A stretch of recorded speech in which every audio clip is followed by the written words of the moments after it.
हम लोग मानते ही नहीं कि हम लोग हिंदू हैं। हम लोग हम लोग तो प्रकृति की पूजा करने वाले हैं ना। हम लोग सूर्य देव की सिंगबोंगा की पूजा करने वाले हैं, पहाड़ों की पूजा करने वाले हैं, नदियों की पूजा करने वाले हैं। हम तो कह रहे हैं खुद अलग है, अब वो कह रहे हैं तो वो तर्क दे। हम लोग तो कह ही रहे हैं कि हम लोग नहीं है हिंदू। लग रहा है कि इससे यही जाहिर हो रहा है कि आदिवासियों को उनका धर्म कोड ना मिल पाए। प्रकृति धर्म का पालन करने वाले हैं हम, हमेशा जंगलों में रहने वाले हैं। और हमें आरक्षण भी जो मिला था तो वो जाति विशेष पे नहीं मिला था, हमें जनजातीय विशेषता पे मिली थी। ये बिल्कुल गलत बयान है, भले वो बोल दिया हो, लेकिन कहीं से आदिवासी और जो हिंदू समाज है वो एक नहीं है।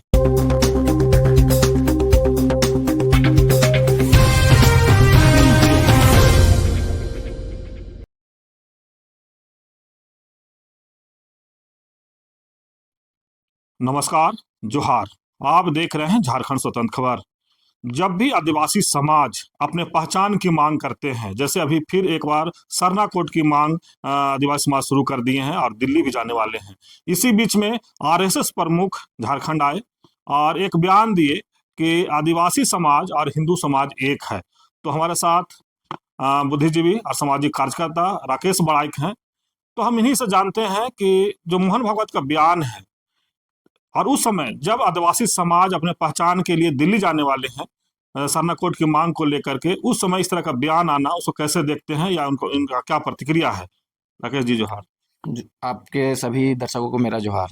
ये बताइए कि आरएसएस प्रमुख का बयान आप भी सुने जी, कि आदिवासी समाज और हिंदू समाज एक है, इस तरह का बयान को या इस बयान को फिर आप कैसे देखते हैं?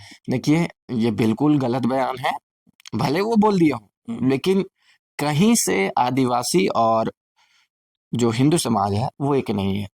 देखिए हिंदुओं में वर्ण व्यवस्था होती है, वहाँ क्षत्रिय, वैश्य, ब्राह्मण, शूद्र होते हैं।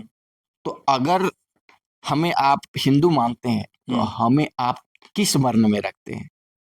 ना हम ब्राह्मण हैं, ना हम क्षत्रिय हैं, ना ही हम वैश्य हैं और ना ही हम शूद्र हैं। तो ये चारों वर्ण में हम नहीं आते हैं। हम प्रकृति धर्म का पालन करने वाले हैं।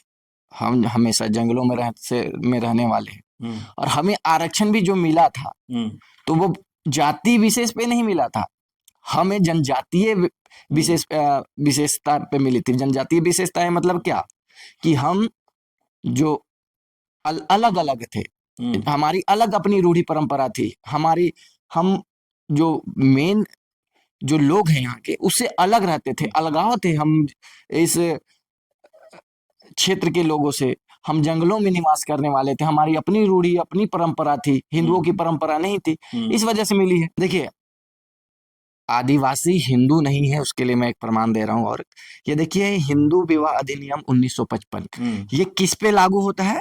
यहाँ पे लिखा हुआ है, देखिए यहाँ धारा 2 क्या कहती है, किस पे लागू होगा। ये कहता है ये ऐसे किसी व्यक्ति जो हिंदू धर्म के किसी भी रूप का विकास के अनुसार जिसके अंतर्गत वीरशैव, लिंगायत अथवा ब्रह्मो समाज, प्रार्थना समाज और आर्य समाज के अनुयायी भी होते हैं, वो हिंदू होते हैं। तो जो आपका आर्य समाज के लोग हिंदू हो सकते हैं, ब्रह्म समाज के लोग हिंदू हो सकते हैं, लेकिन यहाँ पे देखिए किस पे ये लागू नहीं होगा। देखिए यहाँ पे लिखा हुआ होगा, जिसमें धारा 2 का ग लिखा हुआ है, यहाँ पे जो रूढ़ी परंपरा से शासित ना हो। हाँ, लिखा। हाँ। तो हम लोग रूढ़ी परंपरा से शासित होने वाले हैं, तो हम पे ये कानून लागू नहीं होगा क्योंकि हम लोग हिंदू नहीं है। इसमें देखिए यहाँ पे किस पे लागू नहीं होगा, इसमें लिखा हुआ है मुस्लिम पे लागू नहीं होगा, क्रिश्चियन पे लागू नहीं होगा, पारसी पे लागू नहीं होगा, यहूदी पे नहीं लागू होगा। तो उस पे लागू ये तीनों चारों पांचों होंगे तो नहीं होगा। और जो रूढ़ी या प्रथा द्वारा शासित ना हो तो उस पे लागू नहीं होगा। तो हम लोग रूढ़ी परंपरा से हमारा शासन चलने वाला है। तो हिंदू विवाह अधिनियम खुद कहता है कि हिंदू कौन हो सकते हैं, उसका भी परिभाषा बताता है, और ये किस पे लागू हो उसकी परिभाषा बताता है। तो ये तो साफ साफ कह रहा है कि जो रूढ़ी परंपरा से शासित होते हैं उस पे ये लागू नहीं होगा। यानी इससे साफ पता चलता है कि हम आदिवासी हिंदू से अलग हैं। लेकिन उनका बयान जो आया उस समय जब आदिवासी समाज सरना कोड की मांग कर रहे हैं, तो क्या लगता है उनको बयान से लगता है कि सरना कोड आप लोग को मिल पाएगा? ये कहीं ना कहीं आदिवासियों को के जो धर्म कोड की मांग है उसको खारिज करने के लिए ये लोग सब बातें कह रहे हैं कि आदिवासियों को अपना पहचान ना मिल पाए। ऐसे तो लग रहा है कि इससे यही जाहिर हो रहा है कि आदिवासियों को उनका धर्म कोड ना मिल पाए। आप देखिएगा, आप कोड में जाइएगा, अगर आप आदिवासी हो तो आप हिंदू मैरिज एक्ट के तहत आप अपने शादी को रजिस्टर नहीं करवा सकते। क्यों नहीं रजिस्टर करवा सकते? क्योंकि आप हिंदू नहीं है। कोर्ट भी मानता है कि हम आदिवासी आदिवासी हैं, हिंदू नहीं है।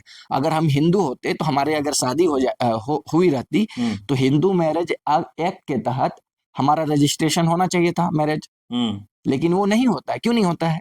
क्योंकि हम आदिवासी हैं। अगर हम आदिवासी रीति रिवाज से अगर हम शादी कर लेते हैं और कोर्ट में हम अपना डाइवोर्स कराने भी जाते हैं तो कोर्ट उसको एक्सेप्ट हिंदू मैरिज एक्ट के तहत नहीं करता है। हमें कहता है कि आप पहले अपनी रूढ़ी परंपरा अपने गांव में जाइए, वहां पे अपने पंचायत से पहान से लिखवाइए कि हम लोग दोनों अलग होना चाहते हैं। हम दोनों जब भी कोई भी कारण हो, चाहे आपसी सलाह से आप लोग अलग हो रहे हैं, चाहे आपको पंचायत ने कह दिया कि नहीं आप मारपीट करते हैं इसलिए आप लोग एक दूसरे से अलग रहिए, जो भी कारण हो वो लिख के देंगे, वो कोर्ट में उसको सबमिट करेंगे, तब जाके वो दोनों अलग होंगे। ऐसा है नियम। अच्छा, एक बताइए, अगर आदिवासी हिंदू है तो फिर मंदिरों में उन्हें आज की बराबरी का दर्जा क्यों नहीं मिलता है? देखिए, एक बात से इनकार नहीं किया जा सकता है कि परंपराएं थोड़ी मिलती जुलती है, पूजा पद्धति मिलती जुलती है। इसका ये मतलब नहीं है कि वो हिंदू है। हाँ, हम भी प्रकृति की पूजा करते हैं, वो भी प्रकृति की पूजा करते हैं। बात इतना तक मिलता जुलता है, पूजा पद्धति थोड़ी अलग है। जैसे कि हम आदिवासी आपको मंदिर में क्यों जगह नहीं मिलता आदिवासियों को? अगर वो कहते हैं आरएसएस प्रमुख कि आदिवासी भी हिंदू है तो मंदिर में आपको पुजारी बनाना चाहिए था। हम लोग मानते ही नहीं कि हम लोग हिंदू हैं। हम लोग तो प्रकृति की पूजा करने वाले हैं ना। हम लोग सूर्य देव की सिंगबोंगा की पूजा करने वाले हैं, पहाड़ों की पूजा करने वाले हैं, नदियों की पूजा करने वाले हैं। हम तो कह रहे हैं खुद अलग है, अब वो कह रहे हैं तो वो तर्क दे। हम लोग तो कह ही रहे हैं कि हम लोग नहीं है हिंदू। जब आदिवासी अपनी संस्कृति बचाने की बात करते हैं तो उस अक्सर धर्मांतरण बात क्यों कहा जाता है? जब जब आप लोग अपना संस्कृति बचाने की बात होती है इस तरह की बातें सामने आता है तो धर्मांतरण की बात होती है। देखिए, आदिवासी धर्मांतरण की ओर इसलिए जा रहे हैं क्योंकि वो उनका कोई धर्म कोड नहीं है, उनको गाइड करने के लिए कोई चीज नहीं है कि वो इस धर्म से हैं। अब कोलम तो बना हुआ है, तो लोग क्या है कि शिक्षा का अभाव है हमारे समाज में। आप देखिएगा कि कोई क्रिश्चियन बन रहे हैं, कोई हिंदू बन रहे हैं, कोई मुस्लिम धर्म अपना रहे हैं।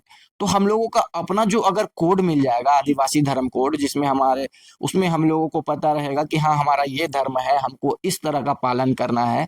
क्योंकि हम लोगों का लिखित कुछ नहीं है। हम लोग जो अपने पूर्वजों से सुने हैं कि इस तरह से पूजा होती है, इस तरह से अर्चना होती है, हमारे सिंगबोंगा देवता है, हमारे बहाबोंगा देवता है, हमारे नदी देव है, हम लोग अपने पुरखा को याद करते हैं। तो इस तरह का हम लोगों का रीति रिवाज कस्टम है, और वो भी श्रुति में है, सुने हुए हैं, जो रूढ़ी में है कि जो होते आ रहा है, होते आ रहा है, होते आ रहा है।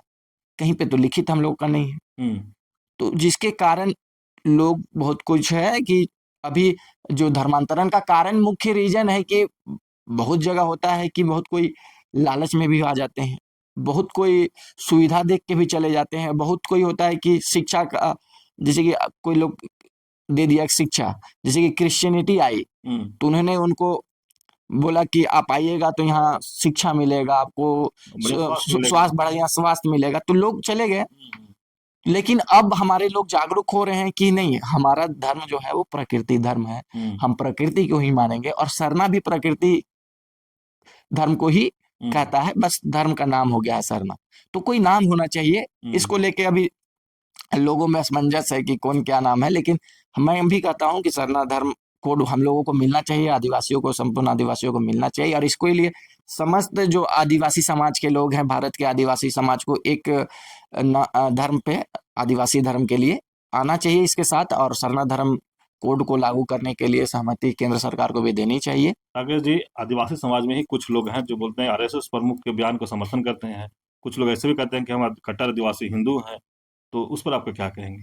देखिए, अगर ऐसा होता तो हम तो बयान दिए ना, कि आपको सबूत दिए, तथ्य दिए, प्रमाण दिए कि अगर ऐसा होता तो आप हिंदू मैरिज एक्ट के तहत कोई भी कोर्ट में आप मैरिज रजिस्ट्रार में आप मैरिज रजिस्ट्री करवा के दिखवा दीजिए, तब हम मानते हैं कि हम हाँ हिंदू हैं। अगर आप बिना पहान पुजार के, जो हस्ताक्षर के, ग्राम सभा के हस्ताक्षर के आप अगर विवाह विच्छेद करवा दीजिए तो हम मान जाते हैं कि हम सच में हिंदू हैं। हिंदू होते हैं तो हम किस वर्ण व्यवस्था में, हिंदू में तो वर्ण व्यवस्था होती है ना, तो वो बताएं, जो समर्थन दे रहे हैं वो बताएं कि हम किस वर्ण में आते हैं। वे लोग बताएं ना, कि अगर आप खुद को हिंदू बता रहे हैं तो आप बताइए ना कि हम ब्राह्मण हैं, क्षत्रिय हैं, वैश्य हैं या क्षुद्र हैं। अगर आप खुद को क्षुद्र मानते हैं तो आप सोचिए, हम तो खुद को क्षुद्र नहीं मानते हैं।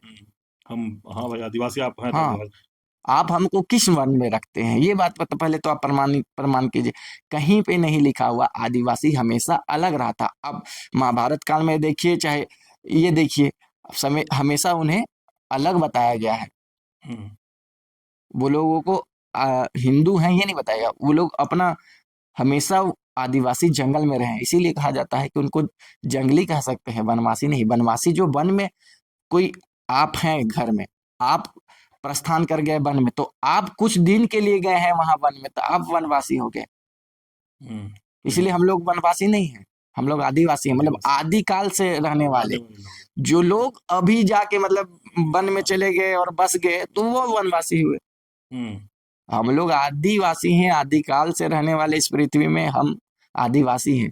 आदिवासी थे, आदिवासी ही रहेंगे, और हम हाय हेलो नहीं, हम जोहार कहने वाले हैं। चलिए, आप सुने राकेश भाई के बाद बहुत अच्छे तरीका से, जो कहें कि सरना धर्म कोड की मांग है उस पर भी अपनी बात को रखे, और आरएसएस प्रमुख का जो बयान था कि आदिवासी समाज और हिंदू समाज एक ही है, उस पर भी बहुत अच्छे तरीका से समझाने की कोशिश किए कि हिंदू समाज में अपना वर्ण व्यवस्था है, हम लोग आदिवासी में कोई वर्ण व्यवस्था नहीं है। और वो बताएं कि जिस तरह से वो बात करते हैं आदिवासी और हिंदू का एक ही में, तो हम लोग तो पहले से आदिवासी हैं जो जंगलों में रहने वाले थे। और जो समर्थन करते हैं उनसे भी एक बड़ा सवाल किए हैं कि वो अपने आप को सोचे कि कौन वर्ण व्यवस्था में है। अगर शूद्र है तो फिर सोच लें कि शूद्र का क्या काम था। तो बहुत अच्छे तरीका से उनको बयान को खंडन किए और आदिवासी समाज को समझाने की कोशिश किए। तो इस तरह खबर को देखने के लिए आप झारखंड स्वतंत्र खबर जुड़े रहिए। जोहार, नमस्कार।